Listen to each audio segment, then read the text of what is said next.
আমার নবী শুধুমাত্র মানুষের জন্য রহমত ছিলেন না, আমার নবী দুনিয়ার সব কিছুর জন্য রহমত। সুবহানাল্লাহ বলেন। ও মুসলমান ইমানদার, আমার নবীর ভালোবাসা গাছও প্রকাশ করেছে। সুবহানাল্লাহ বলেন। আমার নবীর ভালোবাসা পাহাড়ও প্রকাশ করেছে। সুবহানাল্লাহ বলেন। আমার নবী যখন রাস্তা দিয়ে হেঁটে যেতেন, পাহাড় আমার নবীর সালাম দিতেন। সুবহানাল্লাহ বলেন। হাদিসের মধ্যে আসছে, আমার নবী একদিন যুদ্ধের ময়দান থেকে আসতেছেন, এমন সময়ের মধ্যে আল্লাহর নবী এক পথ দিয়ে রাস্তা দিয়ে হেঁটে হেঁটে আসতেছেন। এমত অবস্থায় হযরতে জিবরাইল আল্লাহর নবীর কাছে আয়েশা বলছেন, ইয়া রাসূলুল্লাহ, আপনি এই রাস্তা দিয়ে না গিয়ে অমুক রাস্তা দিয়ে যান, ওই রাস্তা দিয়ে হাঁটেন। কেননা ইয়া রাসূলুল্লাহ, আপনি যদি এই রাস্তা দিয়ে হাঁটেন তাহলে উহুদ পাহাড় আপনারে দেখে না, উহুদ পাহাড় আপনারে না দেখা ফুফিয়ে ফুফিয়ে আল্লাহর দরবারে কান্না করতেছে। সুবহানাল্লাহ বলেন।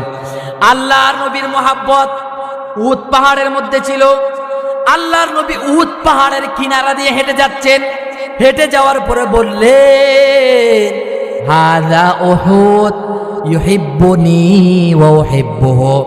এটা হচ্ছে, ও সাহাবারা শুনো, এটা হচ্ছে উহুদ পাহাড়।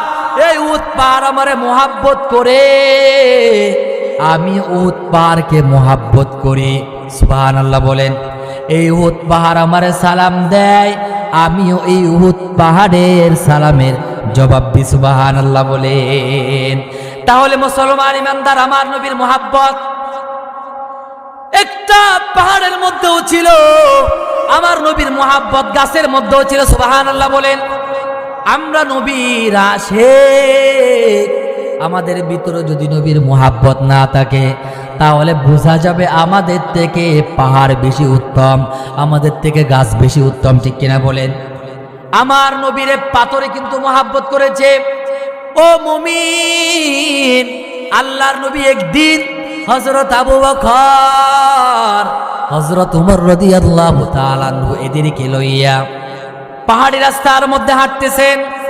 এমন সময় কোন জায়গা থেকে যেন আল্লাহর নবীরে সালাম দিলেন, আসসালাতু ওয়াসসালামু আলাইকা ইয়া রাসূলুল্লাহ ইয়া আইয়ুহান নবী।